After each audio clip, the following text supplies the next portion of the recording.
오늘 누가복음 14장은 큰 잔치의 비유입니다.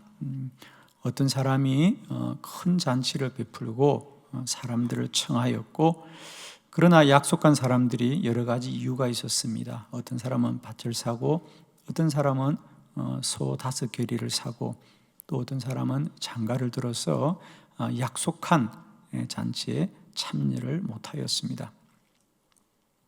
주인은 길거리로 나가서 다른 사람들을 청하여서 그 잔치를 베풀었더라고 말합니다. 예수님이 이 말씀을 하신 것은 복음을 모르는 사람들을 위한 말씀이 아니고요, 이미 하나님을 잘 믿고 있다고 생각하는 그 시대의 바리새인들에게 하신 말씀입니다. 오늘 누가복음 14장의 이 본문은 1절부터 이어지는 말씀이에요. 그래서 거기 누가복음 14장 1절에 보면 안식일이었습니다. 안식일에 예수님이 한 바리새인 지도자의 집에서 떡을 잡수시면서 일어났던 일들이었습니다. 자, 오늘 이 비유의 결론은 이렇게 하면 하나님 나라에 참여한다는 것이 아니라 이렇게 하는 자는 하나님 나라에 참여하지 못한다라는 말씀이죠. 그래서 이 말씀은 복음을 모르는 이들을 위한 전도를 위한 말씀이 아니고, 이미 하나님을 잘 믿고 있다고 생각하는 바리새인들에게 하신 말씀이고, 오늘 하나님을 믿고 있는 저와 여러분들에게 주시는 귀한 교훈의 말씀인 줄로 믿습니다. 하나님 나라에서 떡을 먹는 사람은 복이 있습니다. 과연 그렇습니다. 우리 모두가 하나님 나라에서 하나님의 은혜를 누리는 귀한 성도들이 다 되기를 축원합니다. 자, 오늘 우리 주님이 말씀하신 큰 잔치의 비유 3가지 말씀의 교훈을 함께 나눕니다.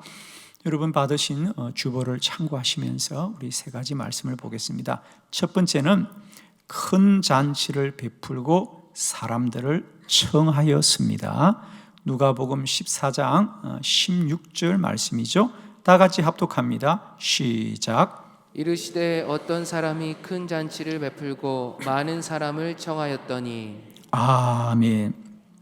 자, 하나님의 나라는 마치 큰 잔치를 베푼 이 주인과 같다는 겁니다. 그래서 예수님께서 하나님 나라에서 떡을 먹는 사람이 복되도다라고 할 때 예수님께서 그 하나님의 나라는 마치 큰 잔치를 베푼 것과 같다고 말씀을 하십니다. 잔치는 뭐지요? 예, 그렇습니다. 함께 음식을 나누는 겁니다. 그러면 우리가 잔치 때만 음식을 먹는 건 아니죠. 일상적으로도 우리가 가정에서 식사를 합니다. 그러면 우리가 똑같이 음식을 먹는데 어떤 것은 식사를 한다 그러고 어떤 것은 잔치가 열렸다라고 말합니다. 사실 잔치에서도 우리가 음식을 먹는 거거든요. 그런데 우리가 식사와 잔치가 다른 것은, 잔치는 똑같이 음식을 먹되 더 많은 음식들, 더 맛있는 음식들을 함께 나누어 많은 사람과 누리는 것입니다. 그렇습니다. 사랑하는 성도 여러분, 하나님 나라는 마치 큰 잔치를 베푸는 것과 같다 그랬습니다. 우리의 삶에도 이런 하나님 나라의 잔치가 날마다 누려지기를 축원합니다. 그래서 영어 성경에는 오늘 이 잔치를 파티라고 그랬어요. 파티. 여러분, 잔치보다는 파티라 그러니까 훨씬 더 느낌이 좋죠. 얼굴도 좀 좋아 보았으면 좋겠네. 할렐루야.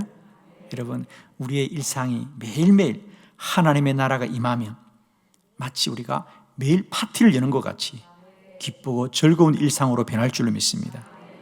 우리 하루하루가 날마다 하나님의 나라가 임하여서 큰 잔치를 베푸는 것 같게 하옵소서. 이런 은혜가 임하기를 축원합니다. 그리고 여러분, 우리가 잔치를 베풀었다고 하면, 그렇죠? 누가 어느 집이 잔치를 베푼다, 누가 잔치가 열렸다 그러면 그 잔치에서 우리가 맛있는 음식을 나누고 좋은 사람들과 함께 나누는 것도 기쁘지만, 누군가가 그 잔치를 베풀었다는 것은 그 집에 기쁜 일이 먼저 있었다. 아멘이십니까? 누군가가 잔치를 베푼다는 것은 그 잔치에 참여하여서 우리가 함께 누리는 것도 기쁘지만, 사실은 그 잔치를 준비한 사람에게 먼저 더 기쁜 일이 있었기 때문에 사람들을 청하여 잔치를 베풉니다. 하나님의 나라는 마치 어떤 사람이 큰 잔치를 베푸는 것 같다는 말은 무슨 말이냐면, 하나님 나라의 성도들에게는 날마다 기쁨이 충만합니다. 할렐루야. 물론 여러분은 여전히 기쁘지 않을 수 있고요, 아직도 어떤 염려와 근심 속에 있을 수 있습니다, 여러분. 그런데 이제 축복합니다. 하나님은 날마다 때마다 우리를 기쁨 가운데로 인도하십니다. 기억하십시다. 하나님 나라는 큰 잔치를 베푼 것과 비유할 수 있다는 말은, 하나님의 나라는 날마다 우리 안에 기쁨으로 임합니다. 그러므로 우리가 믿음의 사람으로, 하나님의 사람으로 산다는 것은 날마다 하나님이 우리 안에 기쁨으로 충만한 은혜가 있는 줄 믿습니다. 항상 기뻐하라, 쉬지 말고 기도하라, 범사에 감사하라. 이것이 그리스도 예수 안에서 너희를 향하신 하나님의 뜻이니라. 하나님은 날마다 마치 기쁜 일이 있어서 큰 잔치를 베푼 어떤 사람처럼 하나님의 나라는 날마다 우리에게 기쁨으로 임합니다. 그리고 어떤 사람이 잔치를 베푼다는 것은 뭐죠? 거기에 참여하는 사람들에게 최선을 다하여, 온 마음을 다하여 거기에 참여하는 사람들을 섬기고 그들에게 기쁨을 베푸는 줄로 믿습니다, 여러분. 그렇습니다.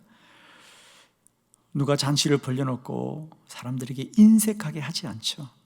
잔치는 참으로 그 주인이 너무 자기 안에 일어난 일이 기쁘고 감사해서 그 이웃들과 그 친지들에게 최선을 다하여 사랑을 베풀듯이, 하나님의 나라의 주인 되신 여호와께서 날마다 때마다 우리의 삶에 큰 기쁨을 있게 하실 줄 믿습니다, 여러분. 하나님이 우리를 기쁘게 하시는 것을 우리가 사양하지 않기를 원합니다. 아멘. 하나님이 우리에게 큰 잔치를 베푸시고 우리에게 기쁨으로 임하는데 사양만 하지 말라는 거예요. 우리가 기쁨으로 노력할 게 아니고 이미 임하였어요, 여러분. 사양하지 마시고요, 기뻐하십시오, 감사하십시오, 찬양하십시오. 날마다 여호와를 선포하시며 나아가시기를 축원합니다. 하나님 나라는 어떤 사람이 큰 잔치를 베풀어 사람을 청한 것과 같다 그랬으니, 이 하나님의 나라가 날마다 때마다 저와 여러분에게 누려지시기를 그리스도 예수의 이름으로 축원합니다. 두 번째 말씀입니다. 잔치할 시각에 사람들을 불렀습니다. 누가복음 14장 17절 말씀을 다 함께 합독합니다. 시작. 잔치할 시각에 그 청하였던 자들에게 종을 보내어 이르되 오소서, 모든 것이 준비되었나이다 하매. 아멘. 이제 주인이 잔치할 시각에 그 청한 자들을, 종들을 보내어 이르되 오소서, 모든 것이 준비되었나이다 하더라 그래요. 여기 보면 잔치를 준비를 다 하고 이제는 아무나 부른 게 아니고요, 그 청하였던 자들을 다시 불렀더라 그랬어요. 청하였던 자들을. 그러니까 이 주인은 이 잔치를 준비하고 사람들을 청한 게 아니고요, 먼저 사람들을 청하여 놓고 준비한 거지요. 그 당시 이스라엘은 이렇게 잔치를 준비했다 그럽니다. 아마 중동 지역은 날씨가 더운 지역이라 아마 음식을 미리 준비하는 일이 그죠? 이렇게 상하거나 이런 어려움이 있겠죠. 그래서 청하였던 자들에게 연락한 겁니다. 그러니까 오늘 사양했던 사람들이 사실은 갑자기 잔치 소식을 들은 것이 아니고 미리 그 잔치에 가겠다고 약속을 했다는 게 중요하죠. 주인이 내가 이런 일로 함께 잔치를 베풀고 싶습니다. 참여하십시오. 그러자 그들이 한결같이 예, 꼭 가야지요. 가겠습니다. 이렇게 약속을 했다는 거지요. 자, 잔치할 시각이 되어서 이제 그 청한 자들을 종들을 보내어 청하였다 그랬습니다. 첫 번째 우리가 꼭 기억해야 될 것, 하나님의 나라는 정한 시간에 때가 차며 우리 안에 임하는 줄로 믿습니다. 잔치에 초대받은 사람들은 자기들이 할 일을 열심히 합니다. 밭을 갈고 소를 사고 자기 일들 하지만은 잔치를 베푸는 사람은 잔치를 열심히 준비해서 그의 사람들을 초대하는 것처럼 사랑하는 성도 여러분이요, 우리는 늘 우리의 삶에 분주하게 우리의 일을 달려가지만 하나님은 언제나 하나님의 나라의 때를 정하시고 저와 여러분을 부르시는 줄을 믿습니다. 여러분 정말 기억합시다. 우리는 오늘도 우리의 일들이 분주하죠. 밭을 사고 소를 사고 장가를 들고 우리는 우리들의 일에 분주하지만 하나님은 여전히 우리를 위해서 하나님의 시간들을 정하시고 그 때를 따라 은혜를 베푸신다. 하나님의 나라가 날마다 때를 따라 임하기를 축원합니다. 우리의 시간 속에 하나님의 때가 있습니다. 우리의 시간 속에 하나님의 때가 있습니다. 우리는 때때로 힘들고 고단한 하루하루를 살지라도 그 시간 속에서도 하나님의 때는 차고 채워지며 이르게 될 줄을 믿습니다. 아멘이시죠? 그래서 주인이 열심히 잔치 준비를 해서 마침내 때가 차서 잔치할 시간이 되어서 종들을 보내어 그들에게 말하기를 오소서 모든 것이 준비되었나이다. 아멘. 오소서 모든 것이 준비되었나이다. 하나님의 나라는 하나님이 준비하는 나라입니다. 하나님의 나라는 하나님이 준비하는 나라입니다. 여러분, 우리가 왜 염려하십니까? 우리가 준비한 게 없구나, 우리가 할 수 있는 게 없구나, 우리는 그것으로 염려하지만 여러분 꼭 기억하십시오. 하나님의 나라는 우리가 건설하는 나라가 아니고 하나님이 모든 것을 준비하는 나라입니다. 우리는 그것을 믿기만 하면 됩니다. 오늘도 날마다 때마다 저와 여러분의 삶의 터전에 하나님은 모든 것을 준비하시고 여호와 이레로 우리와 함께 하신 줄을 믿으시고 날마다 하나님 나라를 누리는 저와 여러분 되기를 축원합니다. 아멘이시죠? 오늘도 선포하십시오. 모든 것이 준비되었습니다. 모든 것이 준비되었습니다. 이제 그 나라가 우리 안에 완전하게 임한 줄로 믿으시고요, 그 잔치를 기쁨으로 누리는, 하나님 나라를 기쁨으로 누리는 저와 여러분 되기를 축원합니다. 세 번째, 그런데 안타깝게도 잔치에 초대된 사람들은 다 일치하여 사양하였습니다. 자, 우리 누가복음 14장 18절로 20절의 말씀을 한 절씩 교독하도록 합니다. 18절, 다 일치하게 사양하여 한 사람은 이르되 나는 밭을 샀음에 아무래도 나가 보아야 하겠으니 청컨대 나를 양해하도록 하라 하고, 또 한 사람은 이르되 나는 소 5 겨리를 샀음에 시험하러 가니 청컨대 나를 양해하도록 하라 하고 또 한 사람은 이르되 나는 장가를 들었으니 그러므로 가지 못하겠노라 하는지라. 아멘. 하나님의 나라는 이렇게 주인이 큰 기쁜 일이 있었어. 사람들을 다 초대하고 모든 것을 준비했습니다. 이제 그들은 그 시간에 참여만 하면 되는데 안타깝게도 다 일치하여 사양하더라. 그러니까 못 들어간 게 아니고 들어가지 않더라는 겁니다.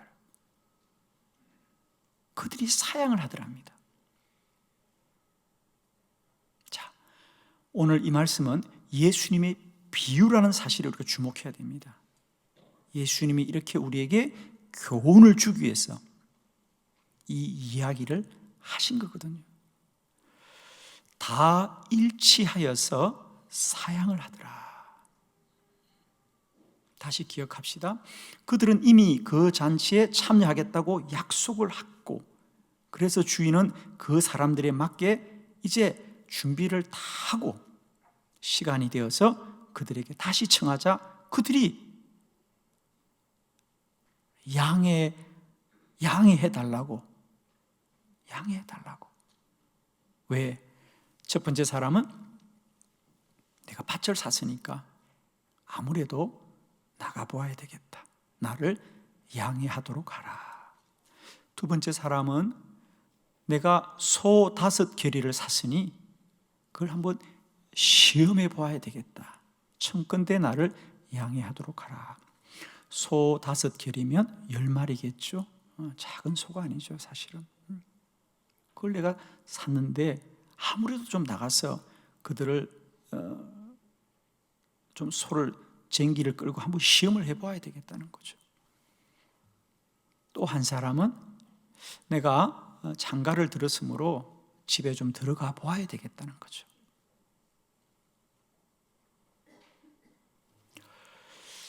그들은 그 전에 주인으로부터 잔치에 초대를 받을 때는 누구나 다 참여하고 싶었습니다. 그것은 마치 우리들이 날마다 하나님의 나라가 우리 안에 임하기를 소망하는 것과 똑같은 거죠. 모든 그리스도인들이 하나님의 나라가 날마다 우리 안에 임하기를 누구나 소망합니다. 그러나 또한 사양을 하는 것과 같다는 거죠. 이게 무슨 말일까요, 여러분? 여러분은 과연 여러분 스스로가 하나님의 나라를 사양한다고 생각합니까? 우리는 늘 그러죠. 왜 하나님은 나와 함께 하지 않냐고 하지, 내가 하나님을 멀리한다고 생각합니까? 이 사람들은 주인이 잔치에 초대할 때 누구나 그 잔치에 참여하고 싶었습니다. 그건 진심이었지요. 너무 기쁜 일이고 축하해 줄 일이고, 그래 우리가 꼭 시간을 내서 참여하겠습니다. 그랬습니다. 그러나 그 약속을 할 때는 아무런 책임이 따르지 않습니다. 그러나 이제 시간이 지났습니다. 이제 잔치에 갈 시간이 되었을 때는 우리에게 우리의 현실이 있습니다. 밭에도 나가봐야 될 것 같고, 소를 시험해 봐야 될 것 같고, 이제 장가를 갔으니까 집에 좀 일찍 들어가 봐야 될 것 같아요. 자, 약속을 하는 데는 지불해야 될 대가가 없습니다. 그러나 그 약속을 지키기 위해서는 지불해야 될 대가가 있는 거예요.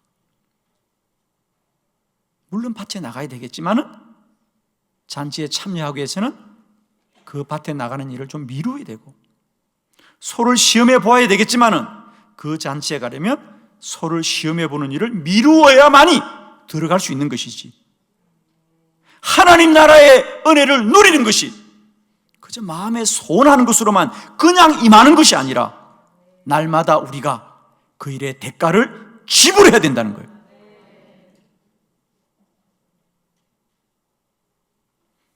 이제 우리에게 점검돼야 될 것은 내가 하나님 나라를 소망하느냐 소망하지 않느냐, 내가 하나님의 나라를 사모하느냐 사모하지 않느냐를 점검해야 될 것이 아니라 그것을 위해서 내 안에 지불하는 대가가 있는지를 점검해야 되는 거죠. 대가가 없다면 하나님의 나라는 우리에게 누리지 않는 겁니다. 요한복음 21장에 보면 예수님이 베드로에게 부활하시고 그들을 찾아가셨어. 베드로에게 네가 나를 사랑하느냐고 3번 물었을 때 뭐라고 묻습니까? 베드로야, 네가 나를 사랑하느냐? 네가 나를 사랑하느냐고 묻지 않았습니다.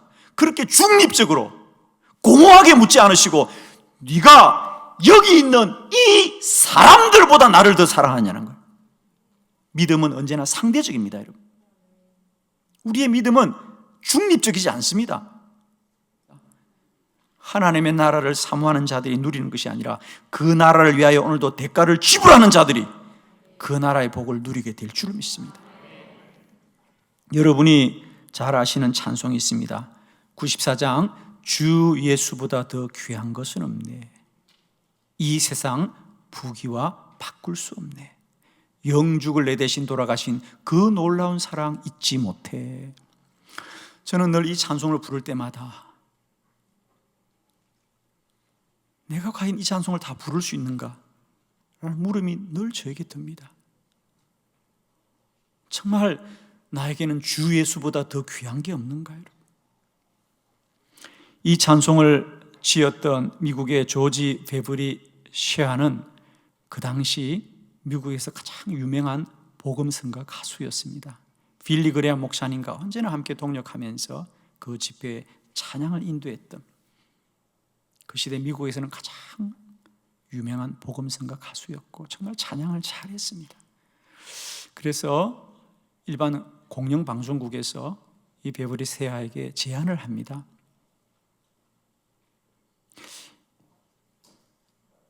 일반 가요를 좀 불러보면 어떻겠습니까? 정말 그에게는 달콤한 유혹이죠. 그가 이제 방송국에 출연해서 일반 가요를 부르기만 하면 그의 앞에는 부귀영화와 모든 것이 보장되지 않았겠습니까? 그러나 그는 기도하면서 그 제안을 거절합니다. 그리고 그가 그의 믿음의 고백으로 지었던 찬양이 바로 주 예수보다 더 귀한 건 없네. 포기해야만이 주님이 내 안에 가장 귀하고 복된 것이 될 줄로 믿습니다. 여러분, 믿음은 결코 중립적이지 않아요. 이것도 좋고 저것도 좋은 게 아니라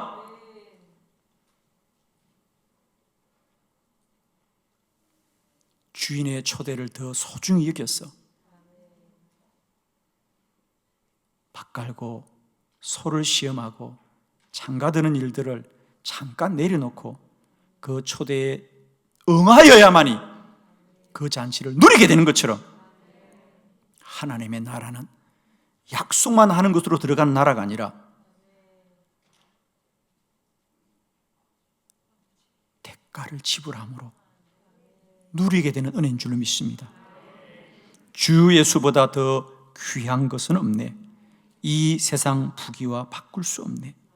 영죽을 내 대신 돌아가신 그 놀라운 사랑 잊지 못해. 주 예수보다 더 귀한 것은 없네. 이 세상 명예와 바꿀 수 없네. 이전에 즐기던 세상 일도 주 사랑 마음 뺏지 못해. 주 예수보다 더 귀한 것은 없네. 이 세상 행복과 바꿀 수 없네. 유혹과 핍박이 몰려와도 주 섬기는 내 마음 변치 않아. 날마다 우리 안에 주 예수보다 더 귀한 것이 없다는 이 찬양을 부끄러움 없이 부를 수 있는 저와 여러분이 되기를 축원합니다.